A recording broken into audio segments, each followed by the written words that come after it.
Good morning na, good morning. Yan. So, yun. Grabe. So, napanood yung video natin yung birthday ni Jen. Okay, yung sorpresa natin siya. Grabe. Siyempre, una nagpapasalamat tayo kay Lord, siyempre, sa panibagong buhay na pinagkaloob sa kanya, no? So, blessed na bless siya doon. At siyempre, blessed na bless din kami kasi nga, yun, mas lalo pang pinapalakas si Jen, di ba? Mas lalo pang binibigyan ng kalakasan lalo sa pang-araw-araw, no? Kaya yun, una kay Lord talaga, lahat ng papuri, no? Dahil sa isang taon na binigay niya para sa asawa ko, no? Pangalawa, siyempre, so magpasalamat kay kay Kuya G, no? Actually, yun nga, siya nga yung kasama ko nung nag-surprise tayo kay Jen. Okay.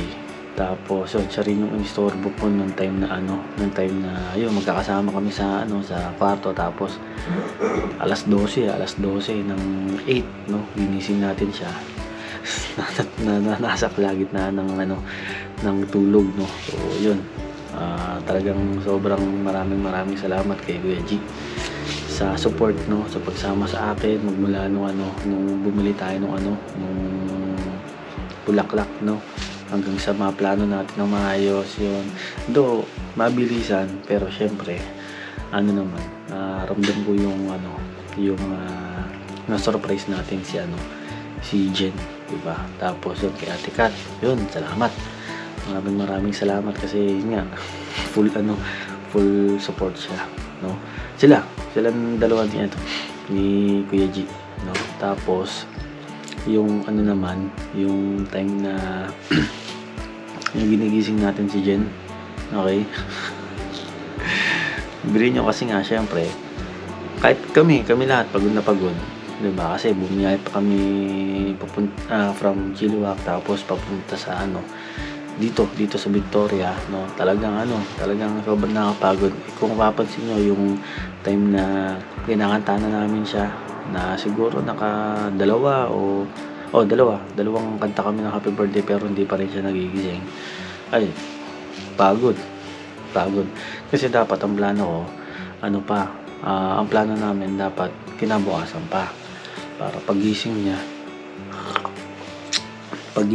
ay medyo nakapahinga siya, magandang gising, ganun.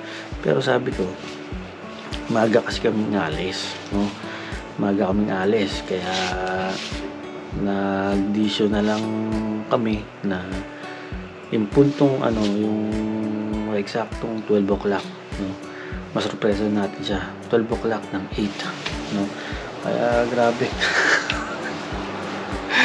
Narinig nyo, talagang lakas ang click niya, gano'n. Tapos, tagal niyang magising, diba? Kaya, yun. So, na-surprise naman natin siya, no? Kaya, yun. Maraming salamat sa inyo. Siyempre, sa mga nanonood, sa mga patuloy na sumusuporta, no? Maraming salamat sa inyo, no? Kaya, yan, muli, happy birthday, baby. Yan, sana na-surprise ka namin. At sana sa kahit simpleng pamamaraan, no, naging special yung yung birthday mo, no? O yung flowers, yung flowers, okay? Kasi nga guys, kung maalala nyo, kasi di ba, kung naalala nyo, may mga ginagawa tayong video na binibigyan ko siya ng flowers, no? Ayun, binibili ko sa sa Save On, no? Yun lang, malapit sa bahay. Kasi nga, hindi naman sa amin, wala naman din ganong mabilhan ng mga flowers. Hindi gaya sa Riyadh, guys, yun. Hindi gaya sa Riyadh. Ay, maraming flowers na maganda doon. Pero dito kasi, limitado yung flowers, no? Kaya, yun. Kaya, sabi ko sa kanya, maganda yung flowers mo ngayon, kaya dapat magpa-picture ka dyan, no? Well, maganda naman, di ba? Maganda naman yung flowers kung nakita nyo, di ba? Maganda. Kaya yun, baby, happy birthday ulit. Yun, tsaka maraming salamat sa lahat, no?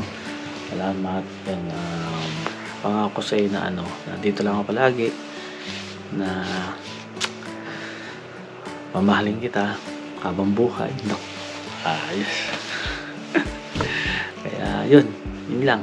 Love you. Bye. Mama. Chup chup. Bye.